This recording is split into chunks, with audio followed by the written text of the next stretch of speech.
છે કે તું આ કામ ના લઈને આવ્યો છું, એની પાસે બિલોરી કાસ હોય,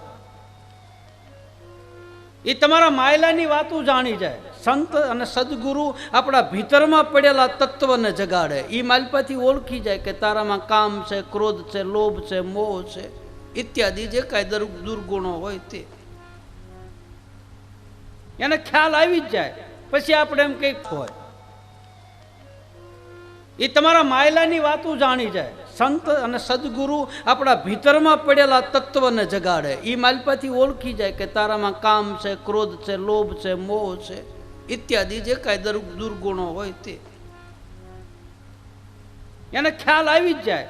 પછી આપણે એમ કંઈક ફલાણા બાપુ બહુ જાણે. ના, એ જાણતા ન હોય, એને ખબર પડી જાય. એનું હાલન ચલન, એનું ચારિત્ર, એનું બોલચાલ, સાધકનું સામે એનું ચિત્ર જોવે એટલે એને ખબર પડે કે આ ગુરુમુખી છે કે આ મનમુખી છે, કે આને બેહતા આવડે છે કે આને બેહતા નથી આવડતું, આને બોલતા આવડે છે કે બોલતા નથી. એ તો ખ્યાલ આવી જ જાય. કાંઈ આપણે કહેવું ન પડે કે એમ એ અધૂરા છે કે પૂરા છે. એમ એ કાંઈ કોઈને કહેવાનું, એ તો નજર થઈ જાય ત્યાં ખબર પડી જાય કે આમાં ત્યાં ખામી છે ને અહીંયા આ વસ્તુ છે. અને એવા સદગુરુ એવા દુર્ગુણો આપણા કાઢે છે. અને એવા દુર્ગુણો કાઢવા માટે હંમેશના માટે સેવાથી જ દુર્ગુણ નીકળે છે. ધ્યાન દેના બરાબર. કોઈ આવું ભગવત કાર્ય થતું હોય, આમાં સેવા કરવાથી આપણું દુર્ગુણ જાય, આપણો અહંકાર ઘટે.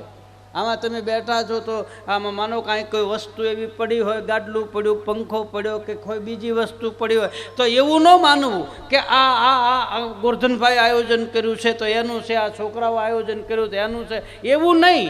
એ તમે મોટો માણસ હોય એ ઉપાડીને વ્યવસ્થિત જગ્યાએ મૂકી દે તો એનો અહંકાર ઘટે છે. સેવાથી અહંકાર ઘટે, મારાપણું ઘટે.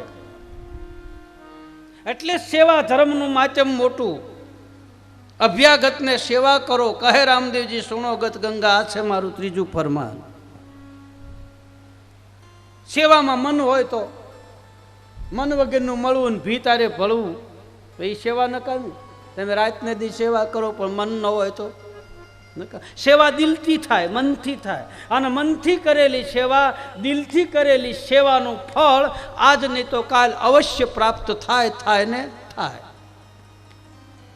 તમે આશા રાખીને નથી કરતા. આજે મહાન પુરુષો બધા ગુરુ સેવા કરીને એને કોઈ આશા નથી રાખી કે એટલું કરીએ તમને એટલું મળે. ના, તમે જ્યાં સુધી આશા રાખશો ત્યાં સુધી ફળ નહીં મળે. આશા છોડી દો.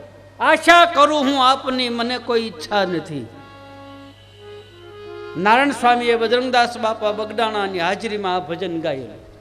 એક જ વખત એણે બગડાણા પ્રોગ્રામ કર્યો નારાયણ સ્વામીએ, અને એણે કીધું, બે સંત હતા, નારાયણ સ્વામી સંત, ભગવાન અને બગડાણા વાળો બાપો સંત. અને એમાં કીધું કે તમે બાપાનું એક ભજન કરો, તમે બાપાનું નામ લઈને. તો કે મારે, નારાયણ સ્વામી કે મારે કોઈ આશા નથી.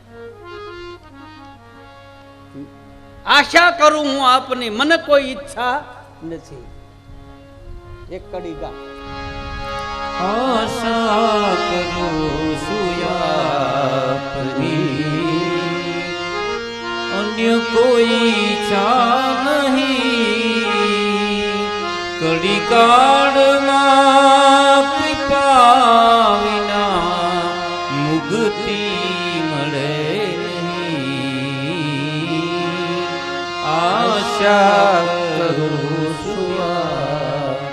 પૂજ્ય નારાયણ સ્વામી બોલેલા બગડાણામાં પ્રોગ્રામમાં, મને કોઈ ઈચ્છા નથી. તમે ઈચ્છા રાખીને કરશો તો નહીં મળે. આશા છે જરૂર. શેની આશા? એના રસની આશા, ફળની નહીં. ફળ પાકે પછી રસ મળે, રસની આશા થાય. અને રસ લેવાની ક્યાંય મનાઈ નથી. રસાનુવાદ કહે છે આમાં. આ ભાગવતની કથાનો રસ તમે લ્યો છો, રામકથાના રસ તમે લ્યો છો, ભજનનો રસ તમે લ્યો છો, શેરડીનો રસોઈ તમે લ્યો છો, કેરીનો રસોઈ તમે લ્યો છો. રસની કોઈ મનાય નથી. પછી તમારો જેવો ભાવ, તમે જેવો તમારા ખિસ્સામાં બેલેન્સ, એવો રસ મળે. પછી ડાયરેક્ટ આંબા ઉપરથી કેરીનો રસ આવે, ડબલામાંથી આવે, પોપૈયાનો આવે. એ બધું તમારા બેલેન્સ ઉપર આધાર, તમારી કમાણી ઉપર આધાર. રસ્તો બધા છે. તમારી કમાણી જો હાસી હોય તો તમને ડાયરેક્ટ આંબા ઉપર હાખની કેરીનો રસ આવે. હાખ, અને હાખની કેરીનો રસ છે ને બાપ આમ જો ભૂકા કાઢી નાખે. એના જેવો હોય કે રહ ન થાય. હાખ પડી હોય, હાખ એ પડે ને ત્યારે વાસ આવે તરત. એ આંબા હેઠે ઊભા હોય ને ખબર પડી જાય કે એ જાણકાર માણસ હોય, આંબો વેડવા વાળો હોય કે જે ખેડૂ હોય, એને ખબર પડી ગઈ કે હવે આ હાંખ પડવાની તૈયારી છે, અને તરત એને વેડી લે. કારણ કે હાંખની કેરીને વેડવી પડે. વેડીને પછી એના સિરિયા કરીને ઊભા ઊભા તમે ખાઓ ને તો હામી વાડ સુધી સુગંધ આવે હાંખની કેરી. એટલે રસ લેવાની કોઈ મનાઈ નથી. તમે રસ લો આમાંથી. ગુરુ સેવામાં, સંત સેવામાં, સાધુ સેવામાં આપણું મન જો હોય તો આપણને ફળ મળે. ભગવાન કૃષ્ણ અને બલરામજી મહારાજ, સુદામા બ્રાહ્મણ, આ બધા ગુરુના ઘરમાં રહેતા હતા.